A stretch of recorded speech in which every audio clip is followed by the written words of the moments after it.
Um jovem russo vive enclausurado dentro de sua casa, onde mora sozinho com sua tia. De repente, certo dia, por influência de seu amigo mais fanfarrão, ele decide e então vai à sua primeira aventura fora das quatro paredes de sua casa. Ele vai a uma matinê literária musical de uma princesa mecenas que passava pela região.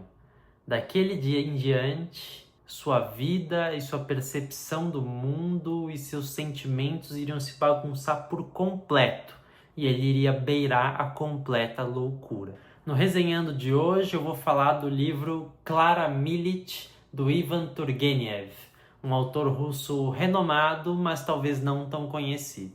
Esse aqui é uma matéria de poesia, seu canal no YouTube para literatura, música e artes no geral. Enfim, eventualmente eu sempre posto algum videozinho aqui. Te convido desde já a se inscrever aqui no canal e ativar o sininho para acompanhar, né? Já deixa seu like, deixa aqui seu comentário também, se você já leu essa obra ou alguma outra obra do Turgenev.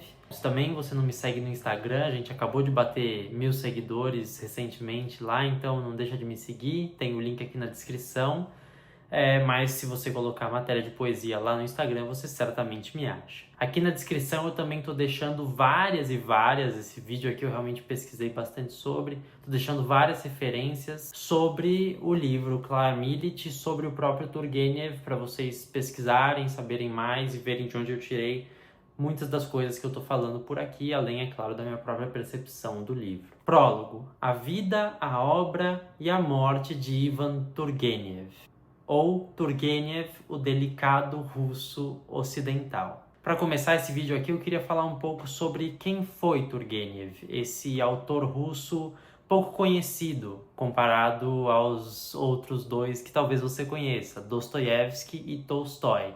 Turgenev é um dos grandes nomes da literatura russa e mesmo que ele não seja tão conhecido quanto seus outros dois colegas, ou mesmo tanto quanto Chekhov ou outros, ele foi o primeiro autor russo a trazer para o Ocidente muito da literatura do seu país. Ele foi o primeiro a ser publicado e traduzido na Europa, e pela sua própria relação com o Ocidente, ele passou boa parte da vida no Ocidente, como a gente vai ver aqui. Ele também trazia um olhar muito interessante de fora para a própria Rússia. Ele era um cara crítico ao czarismo e à sociedade de então, a organização social russa. Em obras dele, ele discute a vida no campo e a servidão, que era a base do sistema social de então. E ele é muito destacado por ter sido muito hábil em transcrever a sociedade de então para os seus livros, com todas as contradições e vícios que a sociedade de então tinha, que a sociedade até hoje tem, muitos deles. Esse ocidentalismo do Turgenev, ele foi inclusive um objeto de um certo desgosto por parte do Tolstói e do Dostoiévski, que viam ele como muito pouco verdadeiramente russo. É interessante pontuar que a relação do Turgenev com o Dostoiévski teve idas e vindas, com destaque para a epígrafe do livro do Dostoiévski, Noites Brancas, que vem de um poema, A Flor, de Turgenev. Lógico, provocações trocadas entre os dois ao longo da história, e também o romance Os Demônios, do próprio Dostoiévski, em que tem um personagem que é basicamente uma paródia do Turgenev. Mais para o fim da vida de ambos, porém, tem uma espécie de reconciliação, como é muito natural das nossas vidas, né? Próximo à velhice, a gente não quer muito problema e a gente quer sair com as coisas resolvidas, assim, digamos. Então, apesar dessa percepção que se tinha do Turgenev, foi ele que propagou e disseminou a literatura russa no exterior, e ele abriu caminho para os próprios Dostoiévski e Tolstói, no fim das contas. Voltando a falar sobre a biografia do Turgenev, ele, como eu falei, estudou na Europa, na Alemanha, e viveu bastante tempo na França. Ele, inclusive, chegou a receber o grau de doutor honorário em Oxford. E seu amigo literário mais próximo para provar essa ocidentalização do Turgenev era o Gustave Flaubert, né, o autor francês de Madame Bovary, né, um marco do realismo na história da literatura. Turgenev nasceu em 1818, em Oriol, na Rússia, sendo filho de proprietários rurais. Antes dos 10 anos, ele se mudou com a família para Moscou e acabou por fazer sua primeira graduação na Universidade de São Petersburgo, onde ele se formou em filosofia com somente 19 anos. Porra. Em seguida, ele estudou em Berlim, como eu comentei, e ainda em Moscou novamente, onde ele chegou a ocupar um cargo público no Ministério da Administração Interna. Foi em 1843 que ele publicou o primeiro livro dele que teve certa atenção da mídia e da crítica. E foi nesse mesmo ano que ele acabou por conhecer seu amor platônico de toda a sua vida, a cantora de ópera Pauline Viardot, mulher casada com Louis Viardot. Turgenev se tornaria um amigo muito próximo do casal, com o qual conviveria até o fim da sua vida. Para vocês verem como as coisas são complexas. Sobre a obra de Turgenev. Ele é considerado um dos autores russos talvez mais fáceis para a gente do Ocidente ler, por ele ser um autor menos fechado, menos hermético, e por estar próximo à literatura europeia e ocidental que já nos é ensinado nas nossas escolas e que a gente está mais habituado.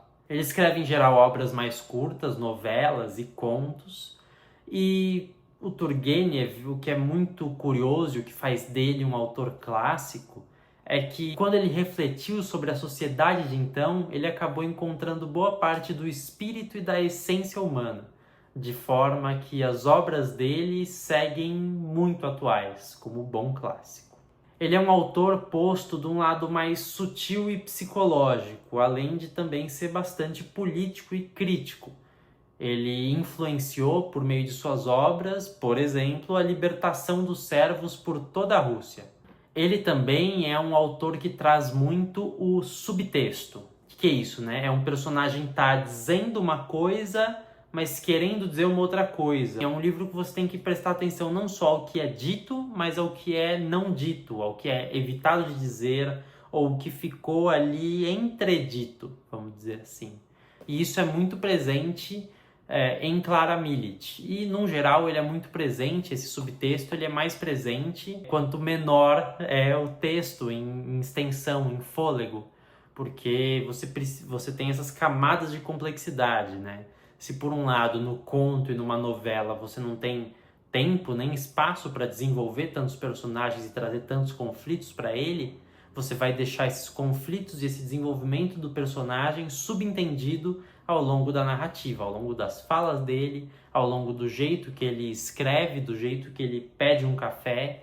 Então, você precisa ter um pouco de atenção a esses detalhes também. É lógico, me prolongando só um pouquinho mais sobre o subtexto ele traz uma coisa muito interessante, que é que você dá várias leituras possíveis ao mesmo texto. Você pode ler ele na superfície e entender o que está sendo propriamente só dito ali, mas você também pode procurar entender mais do que aquilo, e ir atrás e ir escavando cada vez mais a narrativa.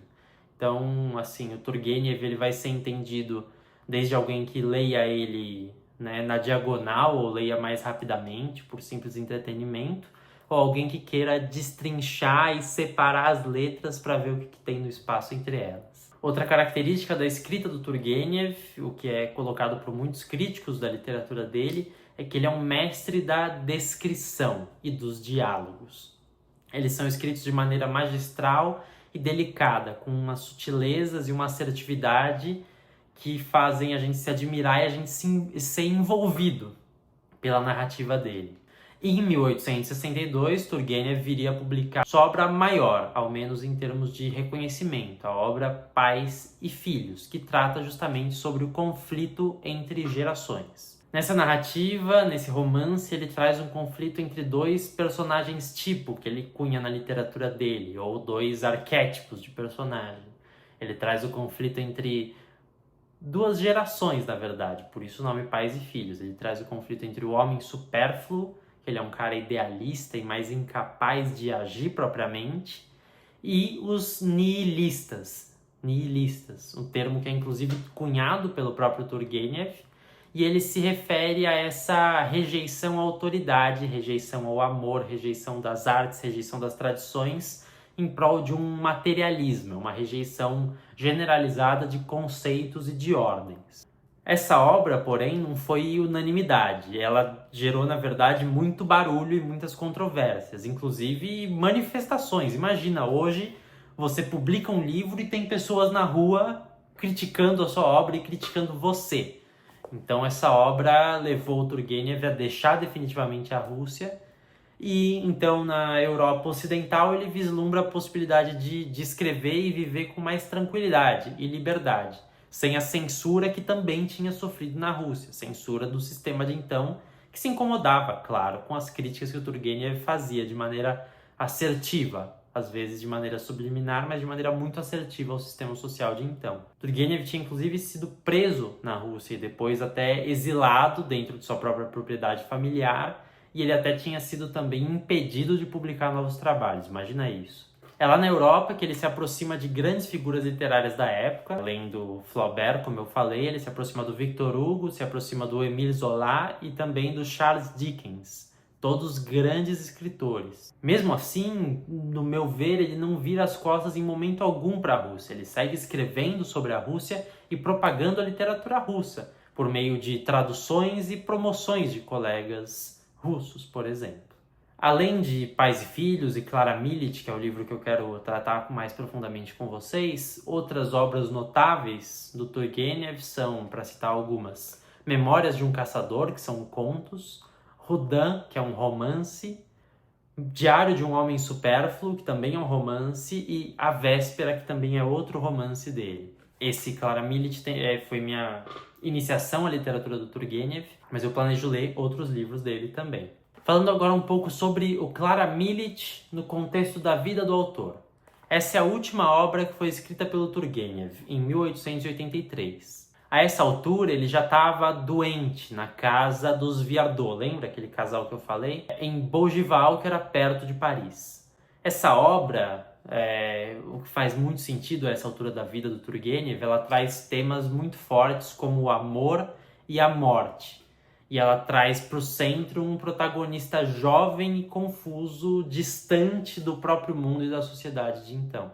O tema do amor, como já deve ter ficado entendido, de forma apaixonada, platônica, não concretizada, reflete justamente a vida do próprio Turgenev, né? E esse é o motivo principal de sua obra, sendo que, obviamente, a Clara Millet ela reflete a personagem Pauline Viardot, né? Que é essa pela qual ele teve essa paixão platônica, por mais que ele fosse amigo do casal, né? Então tem essa dualidade que é muito curiosa de se pensar, né? E ele traz algumas características da Pauline para Clara Millet, né? Ambas são cantoras de ópera e ambas têm uma beleza categorizada como cigana, né? Aqui o narrador faz essa categorização da Clara Millet e lá atrás a mãe de Turgenev viria a dizer para ele que a Pauline Viardot era uma cigana, aí em sentido pejorativo. Turgenev está então em seu leito de morte. E foi aí também que ele se reconciliou com o Tolstói, depois de terem ficado 17 anos, cara, sem contato. Inclusive depois de um desafio que um fez ao outro para eles se duelarem até a morte. Inclusive o Turgenev ele fala uma frase muito terna, ele fala: amigo, volta à literatura, em referência ao Tolstói. E é dito que essa frase inspirou o Tolstói a escrita de várias obras tardias dele, como A Morte de Ivan Ilitch e A Sonata de Kreutzer, que viriam a ser sucessos estrondosos e se sagrar como clássicos lidos e relidos até hoje. Turgenev, depois de sua morte, teve seu corpo transladado para São Petersburgo a seu pedido, ou seja, nascido na Rússia e retorna à Rússia, depois de tê-la espalhado pelo mundo. Um aviso aqui antes de começar a falar de Clara Millet. Nesse vídeo, diferentemente de outras resenhas que eu trago aqui no Instagram, eu vou explorar a obra como um todo, principalmente por ser uma obra curta, uma novela. Obviamente vão ter spoilers, mas se você quiser ficar pelo menos por ato 1, aqui eu garanto que só vai instigar a sua leitura e não vai deixar nenhum spoiler. Ato 1. Uma Casa na Moscou de 1878. Esse livro aqui, ele traz um narrador em terceira pessoa, que acaba acompanhando esse personagem principal que eu já vou apresentar para vocês. Esse narrador e esse tipo de narração eu gosto até de chamar, de apelidar, não sei se tem qualquer embasamento isso, mas de papagaio de pirata, porque é como se ele ficasse no ombro do protagonista, né? Então Então, por mais que ele consiga saber muito mais, ele seja um narrador muito ciente de outras coisas, ele não chega a ser um narrador onisciente. Ele acaba acompanhando a visão de mundo desse protagonista, de certa forma. O protagonista, então, apresentando ele, se chama Yakov Aratov, apelidado Yasha, né? É típico do russo ter esses apelidos que colocam o chá no final. Ele é um jovem isolado do mundo, como eu falei lá no começo do vídeo, e o mundo também não faz muita falta para ele, e muito menos ele faz falta para o mundo.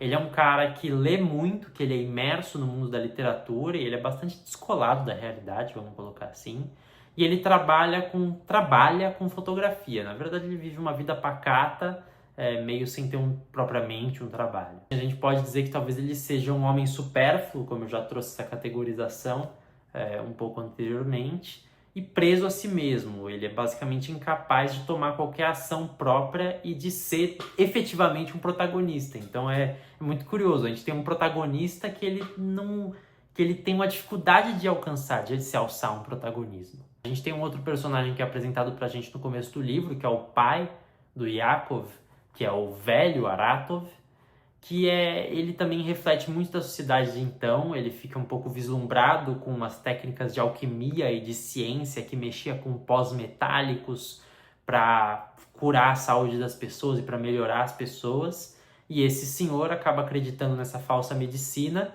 e ele usa ela no seu próprio filho, no Yasha, e acaba deixando ele, de alguma forma, sequelado disso. Talvez isso, inclusive, explique um pouco da reclusão do Yasha e desse estilo de vida que ele leva.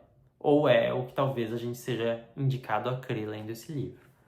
A outra personagem é a tia do Yasha que mora com ele, a Platônida Ivanovna, também conhecida como Platosha, mais uma vez o apelido. Ela é uma tia mais velha e ela é muito religiosa e protetora. Ela sempre repete uma frase: Deus nos proteja. E sempre reza e se preocupa muito com o Yasha. Ela é também bastante protetora e talvez seja ela um dos outros motivos porque o Yasha seja tão recluso.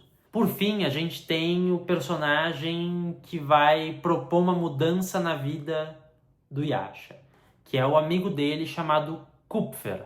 Ele é um cara boêmio, é um cara que você não esperaria que fosse amigo do Yasha por tão diferente que eles são. Ou talvez até por tanta diferença é que eles acabam se dando tão bem. Ele é uma boa companhia para o Yasha e ele tem essa vida completamente diferente. Ele acaba sendo uma janela para o mundo, para o Yakov Aratov.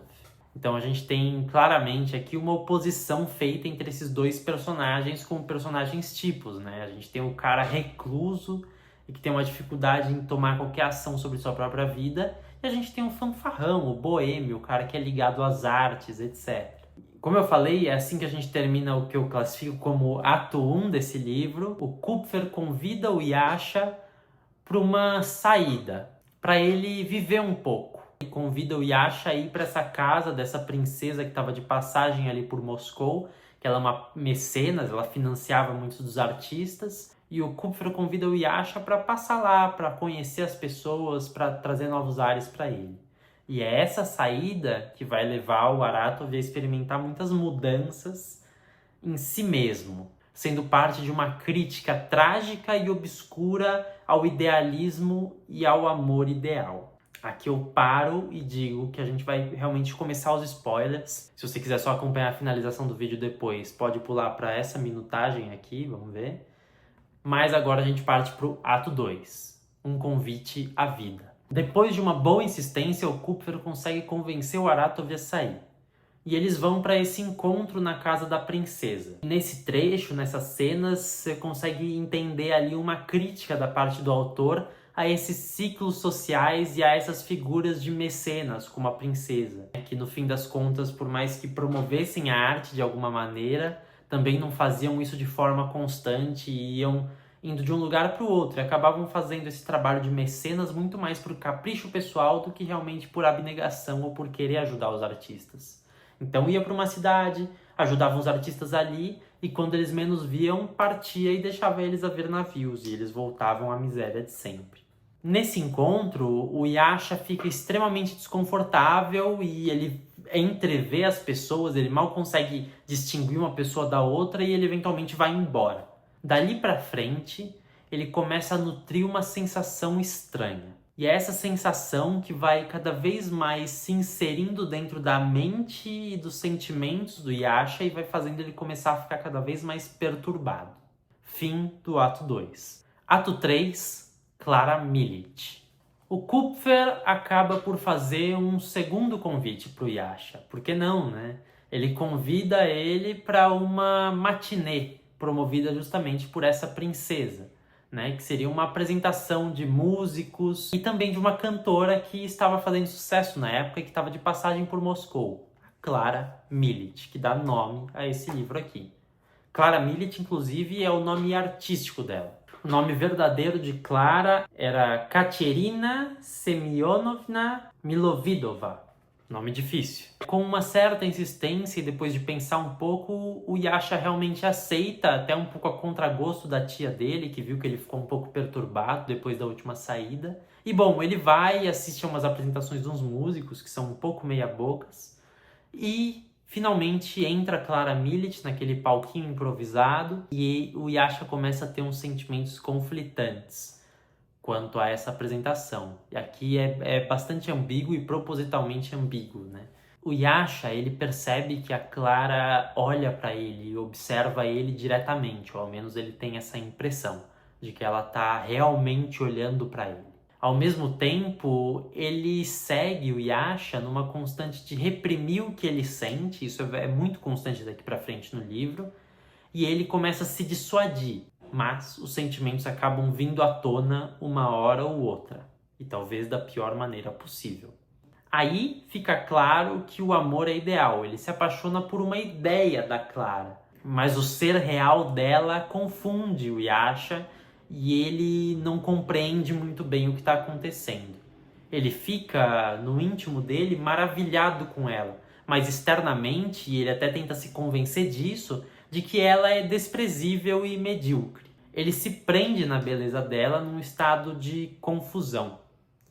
Ela não representa para ele, o que acaba gerando um conflito interno nele, a imagem da esposa pura, da esposa ideal que ele idealizava, tão próxima da figura da mãe dele. O Édipo manda as lembranças. Depois desse dia e de muito se mostrar já perturbado, de muito pensar sobre e se dizer e contradizer, ele recebe uma carta anônima em sua casa, que ele tem certeza ser da Clara Millet. Mais uma vez, vem os sentimentos conflitantes, como se ele se negasse e negasse o que ele sente o tempo todo. A carta da Clara, ou supostamente de Clara, era um convite a um encontro secreto no Boulevard Tverskoy. Depois de pensar um pouco e inclusive de afirmar que não iria, ele acaba por ir nesse encontro no Boulevard. Eu, lendo essa parte, imaginei que, na verdade, ele iria dar com a cara na parede, de certa forma, e que, na verdade, seria outra pessoa que tivesse escrito essa carta para ele, ou que o Kupfer escreveu para ele numa zoação, mas ele chega no Boulevard e, depois de algum tempo, olha se não é a Clara que me aparece lá. E eles têm esse encontro que, na verdade, é um desencontro, é uma cena muito curiosa. A Clara meio que se declara pro Yasha, e ele não entende, ele realmente não entende, ele fica meio parado, meio não verbal, meio entre querer completamente dispensar a Clara, né? Talvez é o que ele quer se convencer, mas ao mesmo tempo sem saber o que fazer, sem entender como lidar com aquela situação. Aí que vem à tona esse homem supérfluo, idealista, que não consegue agir. E aí a gente tem mais uma oposição entre dois personagens, o que é muito bacana desse livro. A gente tem uma oposição entre o Yasha, introvertido e apático, e uma Clara que vive, até como o narrador fala, que vive como se fosse protagonista de um grande romance, de uma novela, aí de uma novela melodramática mesmo. E daí vem esse descompasso. Aí a gente vê que, apesar de serem diferentes, cada um estava preso na sua própria fantasia. O Yasha dentro de sua casa, no mundo dos livros e das fotografias, e a Clara achando que vivia um romance de folhetim. Agora a gente vai para o ato 4. A notícia e a loucura. O Yasha, mais um dia, mais alguns dias se passam e ele recebe a notícia da morte de Clara. A notícia não só da morte, mas do suicídio dela. E é aqui, propriamente, que começa descaradamente o enlouquecimento do Yakov. Algo como o próprio Rubião de Quincas Borba, né? Esse personagem, como o Machado de Assis era genial, né? Ele cria um personagem que a gente vê várias e várias vezes como se fosse um fantasma perseguindo a gente na literatura. É lógico que aqui eu talvez esteja sendo um pouco anacrônico, né? Porque o livro Quincas Borba do Machado, ele vem, na verdade, um pouco depois do Clara Millet, né? Clara Millet é de 1883. O Quincas Borba, ele foi escrito, na verdade, publicado entre 1886 e 1891, mas mesmo assim a gente vê personagens que têm muitas semelhanças, né? E como esse tipo de personagem reaparece pra gente até hoje na literatura.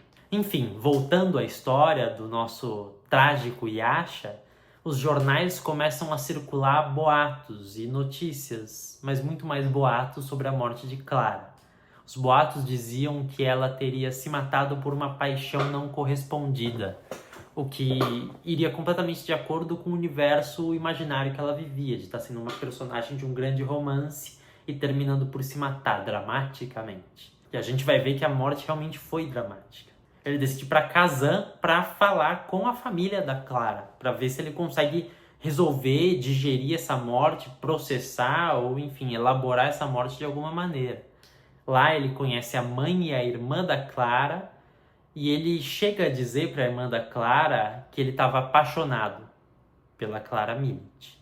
E aí é muito curioso, porque quando ele fala isso, a gente não sabe se ele está sendo sincero, se ele realmente está querendo dizer aquilo que ele está dizendo, né? Porque, enfim, a irmã da Clara, ela dá alguns materiais para ele dar uma olhada, porque ele mente, né? Ele diz que ele é um jornalista que está querendo fazer uma reportagem sobre a Clara, e ele, inclusive, pega escondido uma página do diário da Clara, que dizia justamente sobre ela ter conhecido alguém e ser o dia fatídico para ela, que ela iria saber o que ela iria fazer da vida dela com relação a como se desdobraria essa paixão dela, né? A página, inclusive, tem alguns trechos apagados, mas ele acaba levando isso com ele, talvez pensando que aquilo fosse a chave e que aquilo fosse finalmente tranquilizar ele de alguma maneira.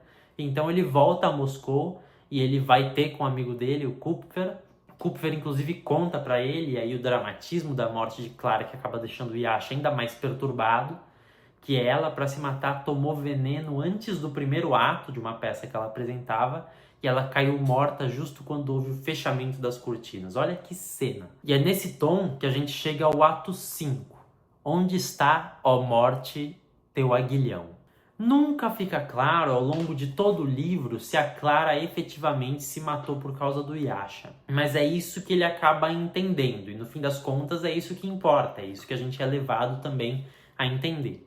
A partir daí, a Clara ela se torna uma presença póstuma, realmente um fantasma, talvez literal ou não, a assombrar o Yakov Aratov. E é nesse trecho, nesse encerramento do livro, que a gente tem um enlouquecimento final do Yasha, né? Ele começa a ter ou alucinações ou contato com o mundo espiritual. Fica essa sugestão aqui também. Porque nas noites dele ele começa a ter sonhos, ele começa a achar que ele vê a Clara em algumas situações, que ele vê ali um fantasma, uma presença, que ele sente cheiros, aromas diferentes, ele começa realmente a malucar. E de alguma forma ele vai se concretizando enquanto esse ser ainda mais idealista, né? Em oposição a esse dia a dia costumeiro dele, que apesar de fechado, ele se prendia a questões um pouco materiais de alguma forma, né? Como livros ou fotografias, né? Mas ele vai indo para um idealismo ao extremo. E no fim das contas, mesmo assim, não fica claro se é uma entidade, se é um espírito que atormenta ele, né? É muito mais provável que ele tenha entrado num ciclo doentio de talvez culpa, arrependimento e fixação obsessiva, que levou ele a quase delirar. Ele começa a ver a Clara, em certa noite ele desmaia, ele desfalece no quarto, ele é encontrado pela tia dele, que fica desesperadíssima, e ele em seguida a isso, na verdade, ele acaba mudando de quadro e começa a estampar uma felicidade inexplicável. No fim, no cabo, entre cenas dramáticas e um fim trágico, mas ao mesmo tempo apaixonado, em que passam pela cabeça do Yasha inúmeras citações sobre o amor, ele acaba por morrer aí, entre aspas, nos braços de Clara. Ele tá nessas alucinações, ele acredita que ele tá finalmente em contato com ela e que esse amor vai se consumar, mas aí é no plano das ideias. É onde é isso? Será que é realmente o plano espiritual? Eu acho que não. E no fim, essa incapacidade, essa inabilidade do Aratov de processar, entender e lidar com seus próprios e fortes sentimentos, de lidar com a vida, com as contradições, com as dificuldades e com os desafios que ela coloca a nós mesmos, da gente em oposição a gente mesmo, acaba levando ele a praticamente pifar. É assim que eu imagino. Ele tem uma sobrecarga, né? Pensa, um cara que viveu a vida dele inteira enclausurado e do nada ele tem que lidar com a paixão e aí a morte dessa pessoa e aí o sentimento de culpa, o arrependimento, tem que lidar com o fato daquele encontro e desencontro no Boulevard em que ele não foi capaz de dizer nada para Clara, entendendo que aquilo teria levado ela a se suicidar. Imagina o peso disso para esse cara. Então ele acaba pifando de alguma forma, ele acaba falecendo mesmo, ele morre. Curioso a gente pensar, né, como a gente tem esses personagens, a Clara e o Yasha, que eles precisavam olhar um pouco pela janela, viver um pouco o mundo, né, viver de verdade. Inclusive tem um texto que está aqui na descrição que fala justamente sobre isso, é um texto em inglês, mas que é muito bom, né, que fala que os dois precisavam tocar um pouco de grama, né? Porque anteriormente foi a própria incapacidade da Clara de lidar com uma paixão que, mesmo à primeira vista, não foi correspondida por um homem, inclusive, incapaz de chegar à ação, e ela acaba se matando por isso, né? Ou a gente entende que é por isso. E isso tudo acontece, óbvio, com várias referências literárias, citações que o Yasha chama, alguns versos de poemas e, lógico, há uma referência clara também a Romeu e Julieta, como é muito referenciado ao longo de toda a história da literatura. E aí, pelo Turgenev, uma crítica clara a esse amor platônico malfadado, talvez até uma autocrítica, né, como eu falei, desse paralelo com a vida do Turgenev, né, de entender o que ele gastou da sua vida nessa elaboração desse amor platônico. Então a gente tem, de certa forma, um assassinato ou suicídio cruzado, um fogo cruzado entre a Clara e o Yasha. São dois seres que não conseguiram processar algo de fora da sua realidade, algo que veio para além do que eles poderiam imaginar, ou para além das expectativas limitadas e limitantes que eles tinham, e eles acabam por acabar. Epílogo: uma novela em seu tempo. Essa edição do livro, ela é da Grua Livros, ela vem da tradução de uma coleção chamada A Arte da Novela, que é algo que veio de fora e que essa editora fez um excelente trabalho de publicar traduções aqui. A tradução é da Gisele Moura e ela deixa notas de rodapé que ajudam muito no entendimento do livro. Inclusive, por meio de uma dessas notas que a gente descobre que essa história ela tem uma inspiração, ela tem um fundo real na história de uma outra cantora de ópera de então, chamada Eulália Kadmina, que ela realmente, depois de uma apresentação em que ela vislumbra um antigo amor dela com uma outra pessoa, ela se suicida. Com esse embasamento real, fica bastante clara a crítica ou até sátira nessa tragicomédia que o Turgenev traz, talvez com justamente essa frustração consigo mesmo por esse amor-paixão irrealizado durante toda a sua vida. A Clara e o Yakov são personagens bem fora da realidade, mas a história e as construções do autor tornam eles tão reais, tão verdadeiros, a ponto da gente lembrar de pessoas que a gente conhece no nosso dia a dia a cada ação que esses personagens tomam. O amor nesse livro ele se limita a um belo ideal, mas simplesmente um ideal, que não se compatibiliza com os sentimentos e com a própria realidade de cada um, a dura realidade. Interessante ver também a diferença na relação da Clara e do Yasha com relação às artes. Enquanto ela se relaciona ao teatro e à música de forma explosiva e ativa, ela é um sujeito, ela é uma artista, ele, o Yasha, se relaciona com a literatura e a fotografia de forma imaginativa e passiva. Ele é um espectador, ele é o objeto da arte. Embora ambos sejam idealistas, o idealismo de cada um se reflete de forma diferente, né? O Yasha enquanto observador e a Clara se imaginando protagonista. Chegando ao fim dessa análise desse livro, é importante a gente situar também um pouco o Clara Millet no seu contexto histórico e em contexto formal. O que é essa história? Ela é um romance gótico, como eu já vi sendo categorizado, ela é um terror, ela é uma comédia, ela é uma tragédia. Então, assim, eu acho que todos esses adjetivos eles são cabíveis para essa história aqui, porque ela tem um pouco de tudo isso. Ela é um romance crítico, ela trata dessa história de amor, ela ao mesmo tempo tem um pouco de terror e de medo, assim, de horror mesmo. Mas, assim, em termos formais, obviamente, até o nome da série, a arte da novela, denuncia isso, ela é uma novela. O que é uma novela, né? A gente situa a novela entre o conto e o romance.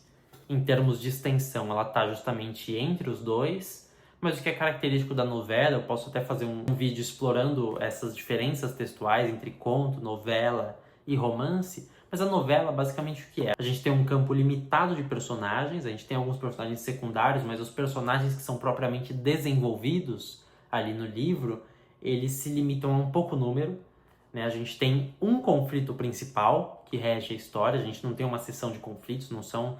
A gente tem um conflito principal que rege a história como um todo, e a gente tem uma extensão curta, né? A gente vai ter novelas maiores ou menores. Esse livro aqui, para referência, ele passa um pouquinho das 100 páginas, mas lembrando que ele é um livro de bolso, né? Aqui é a diagramação dele, se você quiser dar uma olhada. Mas, lógico, a gente tem novelas, por exemplo, Guimarães Rosa, no livro Sagarana, a gente pode dizer que tem ali alguma novela, né? Geralmente são contos, mas dá até para dizer que é uma novela. Por exemplo, A Hora e Vez de Augusto Matraga. O próprio Guimarães Rosa ele vai ter um livro, agora editado em livro, né? Mas uma novela um pouco mais longa, que é o Campo Geral. Que aí a gente pode dizer, talvez mais propriamente, é sim uma novela. Por aí vai. Às vezes a gente tem até livros que são bastante longos, mas que a gente pode sim enquadrar por novela. Importante dizer que esse livro aqui ele foi escrito num contexto e num momento de mudanças na Europa.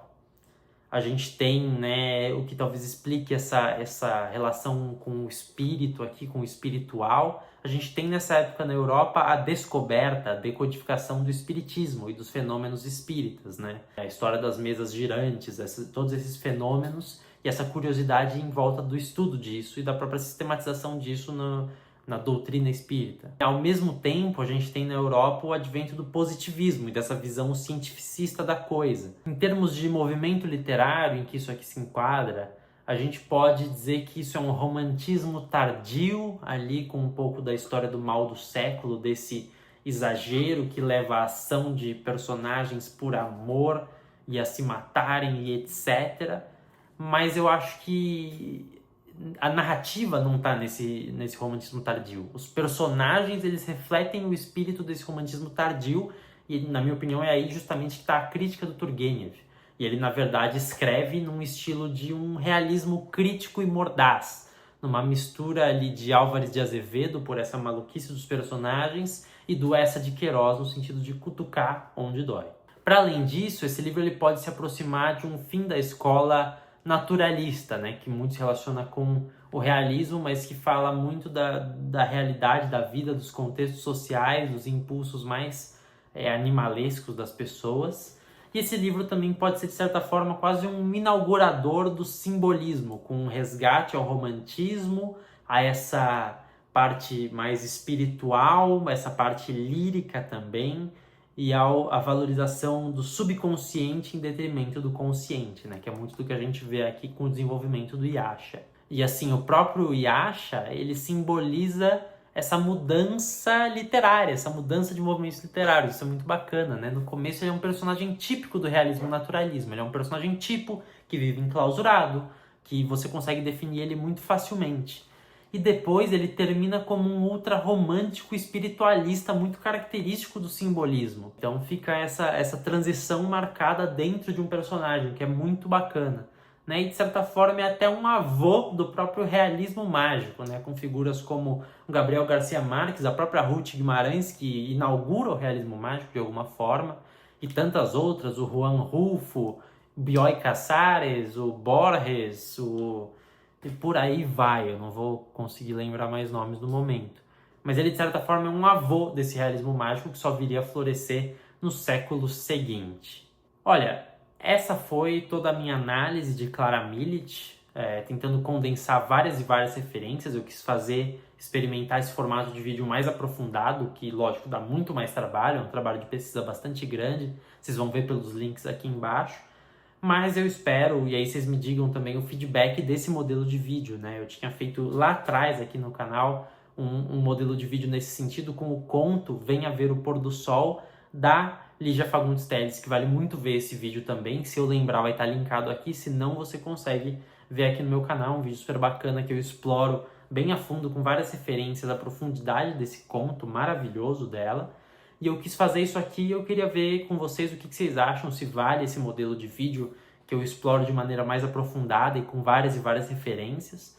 Aí vocês me dizem se o vídeo ficou denso demais, se vocês querem um equilíbrio dessas duas coisas, né? Se vocês querem algo mais parecido com o vídeo anterior, que é uma resenha que traz mais a minha opinião e uma coisa sem spoilers nem nada sobre o livro do Gabriel Garcia Marques, sobre o Do Amor e Outros Demônios, que inclusive acaba por você poder até categorizar ele como uma novela, como a gente falou aqui nesse vídeo.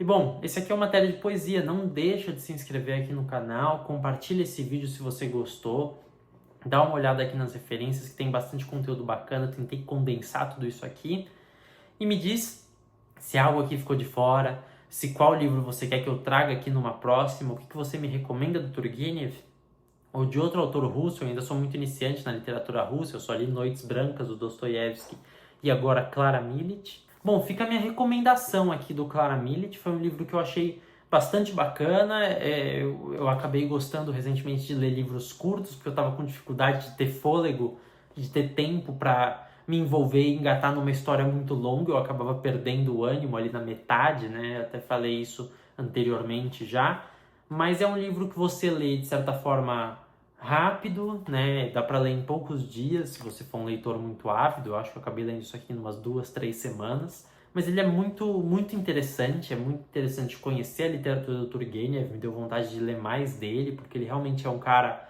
que ele tem descrições mais delicadas, ele vai te levando a entender certas coisas, tem bastante subtexto nessa obra. Então, para mim, também realmente valeu a pena fazer esse tanto de pesquisa para até entender mais do que eu já tinha entendido depois de finalizar esse livro. E, enfim, é muito bacana. É lógico, eu acho que o Turgenev talvez tenha obras muito mais complexas e talvez melhor acabadas, com mais complexidade, com uma narrativa que envolva mais. Talvez essa narrativa aqui, se você for ler esse livro, assim, como você leria um longo romance, talvez essa narrativa passe por algo tipo, poxa, é só isso, não acontece mais nada, né? Eu vi em alguns lugares dizendo que esse aqui seria talvez uma das piores narrativas do Turgenev, mas de verdade eu acho que isso aqui tem muito valor literário, eu gostei bastante, foi uma boa experiência de leitura, eu recomendo, talvez como uma iniciação do Turgenev. Na verdade eu estou me iniciando no Turgenev, não sei se eu comecei certo, mas realmente me deu vontade, pelo menos, de ler mais sobre o Turgenev, me instigou a conhecer bastante sobre ele, e foi um livro muito interessante para entender também, junto desse contexto social, desse contexto da vida do Turgenev, e entender esses personagens aqui que são muito interessantes mesmo. Fica a minha recomendação, eu tenho evitado recentemente dar notas para os livros, eu acho que uma resenha mais completa vale muito mais do que você simplesmente ver a nota que eu dei para esse livro. Mas de verdade é um livro que eu gostei, é um livro que vale a leitura, até por ser um livro curto também.